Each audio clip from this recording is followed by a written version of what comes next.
बर्फीला भूभाग सन 1990। हिमालय लगभग 2400 किलोमीटर का विस्तृत बर्फीला भूभाग, जिसमें 100 से अधिक सर्वाधिक ऊंचे शिखर आते हैं। हिमालय संसार के आश्चर्यों में से एक है। यह न जाने कितने रहस्यों को अपने भीतर समेटे हुए है। हिमालय अथाह समुद्र की गहराइयों की तरह रहस्य की अनेक परतों में न जाने कितनी ही चीजें अपने भीतर छिपाए हुए है। कहा जाता है कि हिमालय के 5% हिस्से को ही मनुष्य समझ पाया है, या कहें कि अभी भी समझने की कोशिश ही कर रहा है। हिमालय का 90% से ज्यादा हिस्सा ऐसा है जहां कभी इंसान के कदम नहीं पड़े हैं, लेकिन इंसान प्रकृति को चुनौती देने और रहस्यों को जानने के लिए हमेशा उत्सुक रहता है। समुद्र की अथाह गहराइयां हों या अंतरिक्ष के गहरे अंधेरे, पर्वतों के शिखर से लेकर धरती के नीचे तक जाने के लिए वह तैयार रहता है।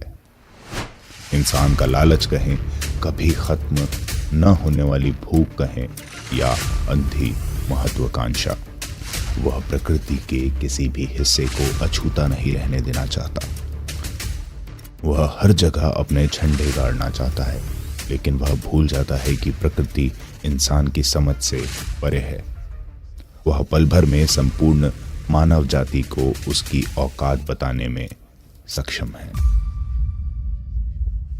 कुछ राज हमेशा राज रहने के लिए ही बने होते हैं, लेकिन इंसान ऐसे रहस्यों को खोजने के लिए हमेशा अपनी जान की परवाह किए बगैर कहीं भी पहुंचने की तैयारी में रहता है। आज इसी सिलसिले में नवीन चक्रवर्ती भी हिमालय की इन निर्जन और बर्फीली घाटियों में भटक रहा था। उसने जब अपना एक्सपेडिशन शुरू किया था, तब उसकी टीम में 9 लोग थे। नवीन टीम के आगे आगे चल रहा था। वो चारों तरफ से बर्फीली पहाड़ियों से घिरे हुए थे, जिनका कोई अंत दिखाई नहीं दे रहा था। जहां तक नजर जाती थी, वहां तक सिर्फ बर्फ ही बर्फ, और आसमान छूती बर्फीली चोटियां और कभी ना खत्म होने वाली मुसीबतें। वो हिमालय के उस क्षेत्र में थे जहां आज से पहले किसी और ने कदम नहीं रखा था। श्वेत पास नाम के उस दर्रे की लंबाई का अंदाजा उन्हें नहीं था। वे इस दर्रे को पार करके एक रिकॉर्ड बनाना चाहते थे।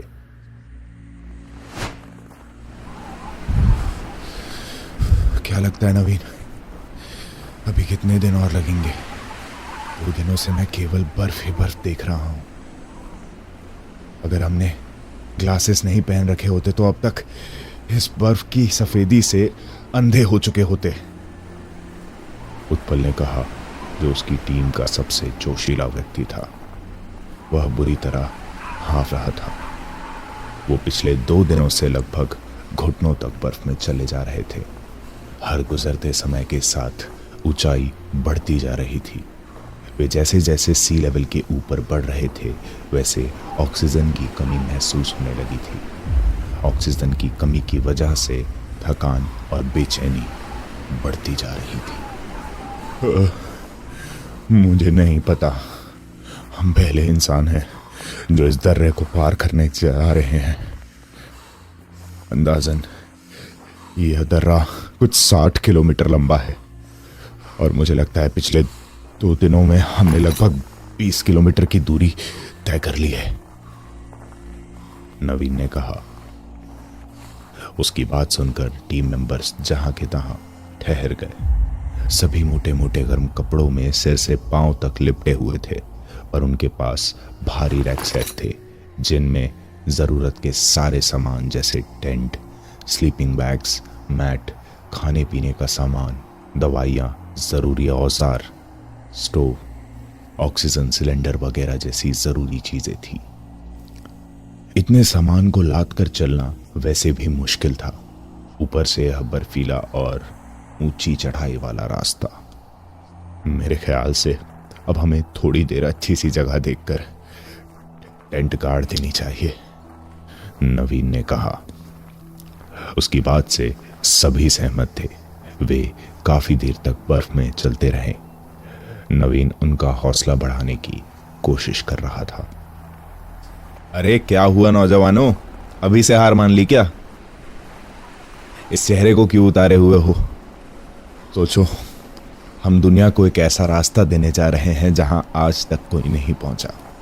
हम एक ऐसी जगह की खोज का हिस्सा है जहां आज से पहले किसी इंसान के कदम नहीं पड़े। तुम लोगों को समझना चाहिए कि तुम एक बहुत बड़े मिशन का हिस्सा हो। हमारे तुम्हारे बहाने दुनिया न जाने कितने ही रहस्यों के जवाब पाने वाली है। हम एक नई दुनिया की खोज का हिस्सा बनने वाले हैं।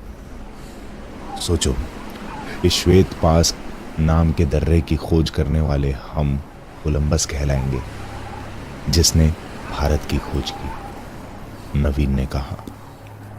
बकवास, कोलंबस ने भारत की खोज नहीं की। भारत तो हजारों साल से मौजूद था। वह तो लुटेरा था, एक बेरहम डाकू जो कुछ खोजने गया और रास्ता भटककर गलती से भारत आ गया। यहाँ की संस्कृति और लोगों की संपन्नता देख उसकी आंखें चौंधिया गई। वह लूटने आया था, ना कि कुछ खोजने। उत्पल ने नवीन को टोकते हुए कहा। अबे यार, तुझे हिस्ट्री में घुसने के लिए नहीं कह रहा हूं, मैं तो बस अपने साथियों की हिम्मत बढ़ाने के लिए कह रहा था। लेकिन तुझे हिस्ट्री में कुछ ज्यादा ही दिलचस्पी है, नवीन ने चिढ़कर कहा तो उत्पल मुस्कुरा दिया। उसी समय अचानक मौसम बदलने लगा, बर्फीली हवा चलने लगी। अचानक मौसम को क्या हो गया? ये बर्फीली हवा क्यों चलने लगी? उत्पल ने कहा और अपनी टीम की तरफ देखा। चारों तरफ बर्फ की आंधी उड़ रही थी, जिसमें सब कुछ धुंधला दिखाई दे रहा था। सभी अपने आप को रोप से बांध लो, एक साथ रहो, कहते हुए उत्पल ने अपने कमर के हार्नेस में लपेटी हुई रोप अपने साथियों की तरफ फेंकी। सभी ने रोप हार्नेस में फंसा ली। अब नवीन की बारी थी, जो सबसे आगे चल रहा था। नवीन, रोप से जुड़ जा, विजिबिलिटी 0 हो रही है, उत्पल ने कहा। इसी समय एक कर्णभेदी धमाके की आवाज सुनाई दी। उस भयानक गड़गड़ाहट को सुनकर सभी के होश उड़ गए। ये कैसी आवाज है? उत्पल ने घबरा कर कहा। उसके नीचे की धरती कांपती हुई महसूस हो रही थी। धमाके रोकने का नाम नहीं ले रहे थे। एक के बाद एक बादलों की गरज की तरह धमाकों से घाटी थर्रा रही थी। एवलांच, सब पीछे हटो, एवलांच आ रहा है। हमारी राइट वाली पहाड़ी चोटी से बर्फ का एक भयानक सैलाब हमारी तरफ बढ़ रहा है, नवीन गला फाड़कर चीखा। सभी की नजरें उस सैलाब की तरफ गई। पहाड़, पत्थर और बर्फ का टनों मलबा लिए हुए भयानक सैलाब उनकी दिशा में बढ़ रहा था। टीम में भगदड़ मच गई। नवीन आगे भागा और उसकी टीम पीछे दौड़ी। उस भयानक एवलांच से उसकी किसी भी तरह की तैयारी उन्हें बचा नहीं सकती थी।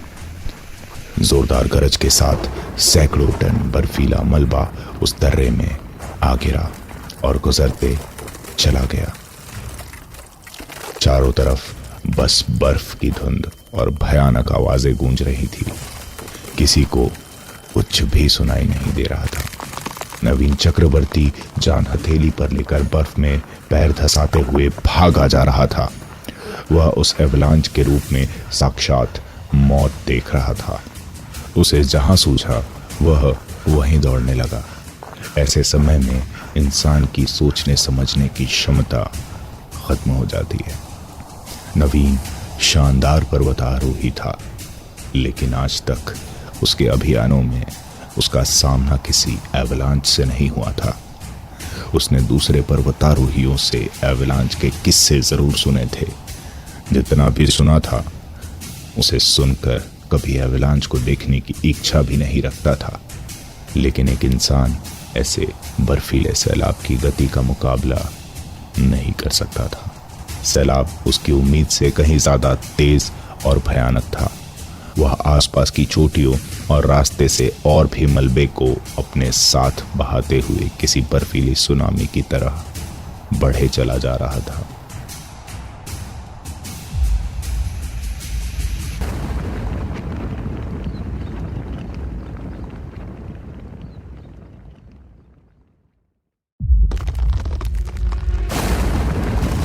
उस दर्रे में ऐसा कोई भी कोना नहीं था जो उस एवलांच की रेंज में नहीं था। नवीन बुरी तरह